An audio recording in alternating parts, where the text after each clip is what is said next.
Cheers, guys. What's going on, YouTube? How you guys doing? Hope you're doing all right.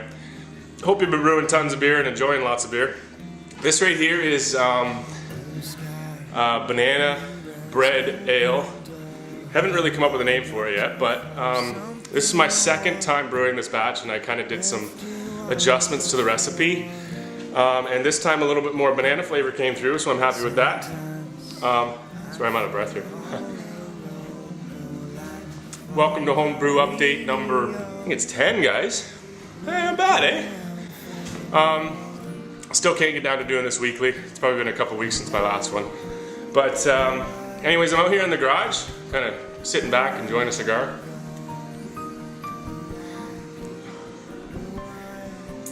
Very tasty. These are backwoods honeyberry flavor. Very good. Goes really nice with a pairing of a banana bread beer, nice dark beer. So, this update, I have got some exciting stuff going on here in the garage. I got my welder up and running, so I did some fabricating and kind of show you guys what's going on here. Yeah, we're gonna get you an update. I'm brewing a batch of beer today. I'm out here doing a brew. So, welcome to Homebrew Update 10, guys.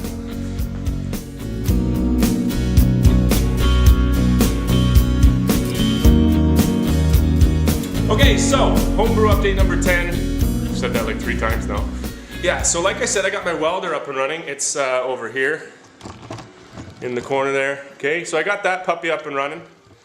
And I've had a bunch of scrap steel laying around. And I decided to build something. Now, the first thing that I built was this. So check that out, it's right here. So this was a brew stand that I built. And it was basically just for a burner stand, right? So it was a little more stable than what I had rigged before. And my converted brew kettle, the keg kettle, sat really nicely on there. So I built that, pretty cool. Anyways, so then I got looking at it and went, man, I could do some additions to this. I got steel laying around here. Anyways, I'm just gonna show you without pictures or anything. Maybe I'll show you some pictures of the progress as I went on, but anyways, let me take you over here. Well, there she is. So there's that stand that I started with, and the kegel sitting on it. And as you can see, there's 2 supports going up the sides. One is for the cooler or mash tun, and the other is a little bit higher for the 3rd tier, and that's going to be, that's for the hot liquor tank. So I got an old burner attached to there. It's kind of crappy, so I'm going to have to get a new burner to put on there to make it a little more efficient. But anyways, yeah, we're heating some sparge water up there. I have got my water in the mash tun. I'm about to dough in. So there it is, guys. Try and get a whole bit here. Yeah, there it is, the 3-tier brew stand. I didn't film any footage of building it because rather lengthy process, and I don't know, I just didn't set up the camera. I was too involved with getting the thing built. Now I only had one injury, and it was when I was actually building the first part of the stand there, the initial stand, and I sunburnt my arm by not covering up while I was welding. So it's not a burn, but it's actually your skin exposed to the arc. So you want to make sure you don't expose your skin to any arc, especially your eyes or your face. I've had welder's flash, it's not fun. And then the other one, okay, this isn't for the faint of heart, okay guys? I was grinding away with a grinding disc in my angle grinder, and my finger got in the way. Nice, eh? Ugh. It's kind of yucky. So anyways, it took a good chunk of my finger out. I'm lucky to still have a finger, but you know what? It didn't really hurt that much, surprisingly. I just kind of bandaged it for a while. It's all scabbed over now. But, so it'll be fine.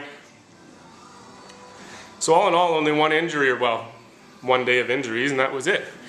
And then the whole brew stand was put together. So that was pretty cool. So for the rest of the update, I'm gonna bring you guys along for the brew. Why not? We're brewing up a recipe I put together, and I'm calling it Pucker Up Pale Ale. It's going to be a quite hoppy pale ale. Could almost be an IPA, but I'm calling it Pucker Up Pale Ale.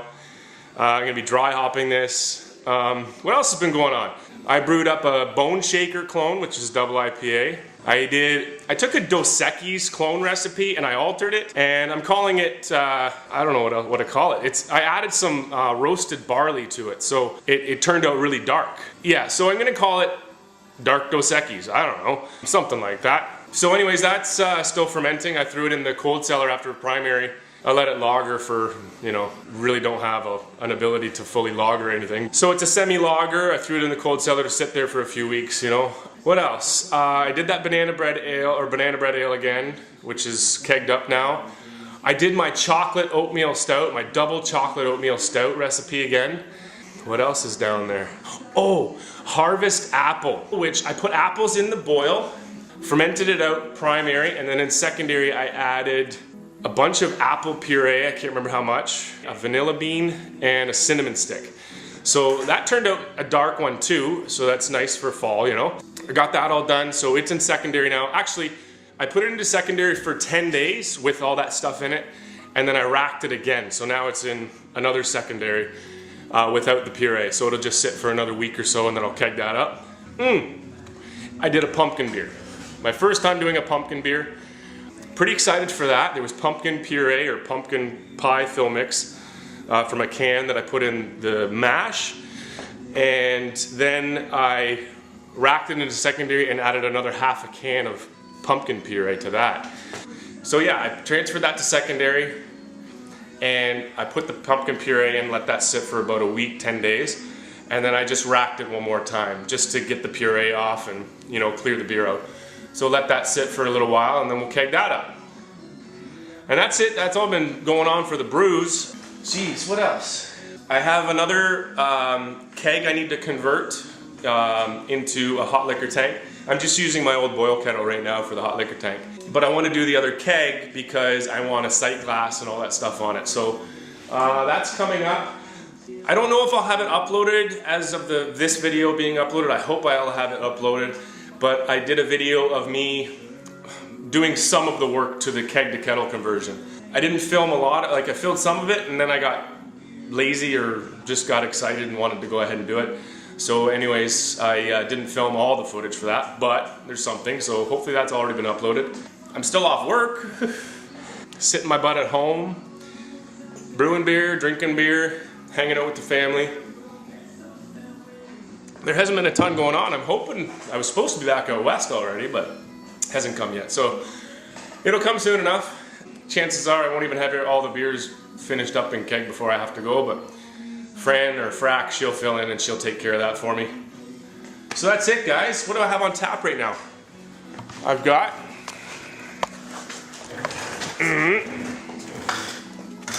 a Cooper's Stout, a Munton's Mexican Cerveza, and the Banana Bread Ale. And over here, I labeled it Cooper's Dark Ale, and it's been crossed out because there was one recipe, I don't know if I filmed footage from it or not, but there's a recipe I did called Orange Creamsicle. It was by far the best beer I've brewed thus far. Best in a cream ale. Just the flavor, there was some lactose in there, which gave it some sweetness because it's non-fermentable. Orange peels, vanilla beans, you know, all that went in there. It turned out fabulous. So my wife, it's her favorite beer.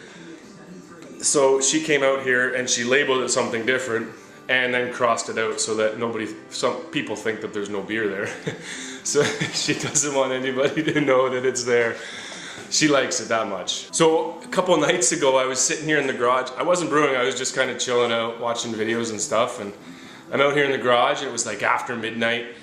And I was drinking a bunch of beers, figured, you know, I'm gonna have some of that orange creamsicle.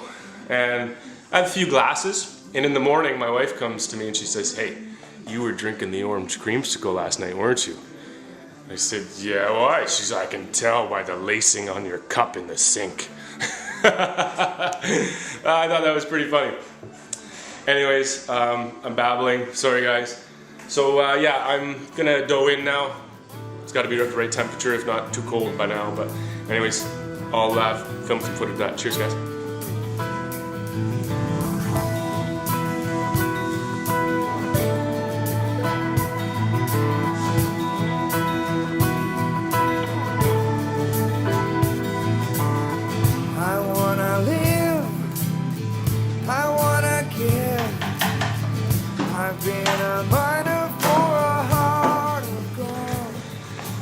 Okay guys, so 75 minutes now.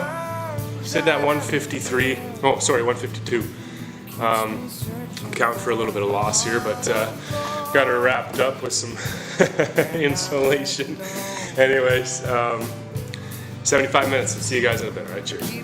Okay guys, mash is done. Look who's here. Okay, mash is done, so we've started the sparge. I got enough battery power here to unplug. So the gravity feed here is working actually miraculously. So we've got the hot liquor tank up there with all the sparge water. Hot liquor! Up to 168 degrees, and it's sparging just nicely. Sorry for the lighting, kind of sucks. Nice and slow, and then we're gravity feeding down into the boil kettle. Hang on, let me put a light on here, watch this. Whoop-pow! Starting to get some wort, or in brewers' terms, bright, something like that. Anyways, okay, see you in a bit. Okay, guys, so sparge is halfway done. Just about to get ready to start the boil here. Denny's got to take off for the night, but he did a gig last night. He opened up for somebody. Figured maybe he'd want to share it with you guys. Played a gig. That's not nothing new. I'm always out playing shows, but got to open for Steve Forbert. Or Forbert. Forbert. Steve Forbert. I mean Forbert. It's like Sherbert. Or super talented American guy. He had a big hit in the 80s, early 80s. I knew about 5 of his songs without even knowing his music. Cool. Really cool guy. Anyways, that was at the London Music Club. So Denny gets to play there once in a while, so you guys got to check him out there. Where else? A couple places in London. What other kind of gigs are coming up, Ben? Oh, some gigs that I'm not allowed to talk about yet. Okay. Going on tour. I'm going on tour, and gigs every weekend. When's that tour start? Touring never stops. That's a secret tour. Got a bunch of dates in December. December. Okay, guys. So December's coming fast. American. In the Americas. So guys, my friends, my subscribers, guys who are watching this in the Americas, you gotta check this out. Love America. So look for Denny Gauthier. Anyways guys, so we're gonna get to the boil here soon. Tons of hop additions going in this, what did I call it? Pucker up pale ale. It's got the pale ale color. So anyways, see you guys in a few. Okay guys, I'm just about to hit boil here. I think I'm at like 208 degrees Fahrenheit. So take a look. As you can see, I'm like right at the frickin' brim. It's actually the foam that's building up is actually cresting the top. So this has happened to me now probably more times than I want when I do the 10-gallon batches in this keg. It's a 50-liter keg. Anyways, I take all the Beersmith numbers and amounts, and I always end up with more wort than fits in my 50-liter keg. Kettle, whatever. So what I end up doing is just let this, I'm going to do a 90-minute boil instead of a 60 and boil it down. I took the leftover wort that I had extra and put it in a pot in the house on the stove, and I'll let that boil down, and then I can add it to the wort hopefully halfway through, or before too long, so the hop additions still get to it. But yeah, this has happened to me a lot where I just end up with way more than 50 liters of wort. I guess I need to get bigger kegs already. Anyways, so I'm just trying to keep an eye on this thing here so it doesn't boil over. I'm going to be very careful with hot break here. So, okay, I don't think there's any better way of breaking in a keggle than overboiling a little bit and having it leak all over the place and get sticky wort everywhere. So check it out. Like crumbling down and turning into candy. Dripping all over. So it's not that the level's too high, it's actually just bubbling over into the... Oh, I think I fogged up. Oh, I did too. I just, the bubbling up and gets it into the edges, and then it gets into the top, and then it leaks out all over the place. Anyways, so I decided that, we're gonna just do a 2-hour boil.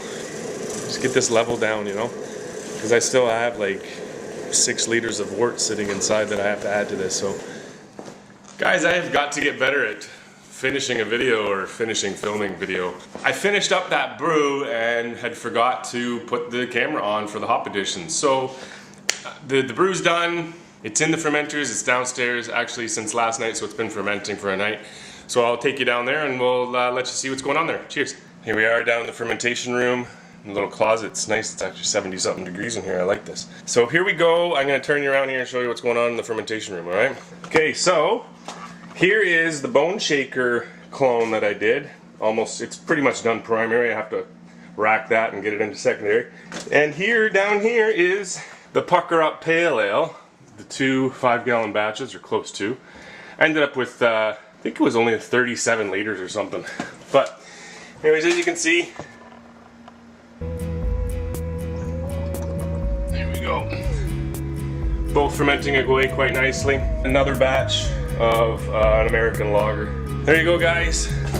I will get better at filming everything I need to for a video. Cheers, guys. We'll see you next time.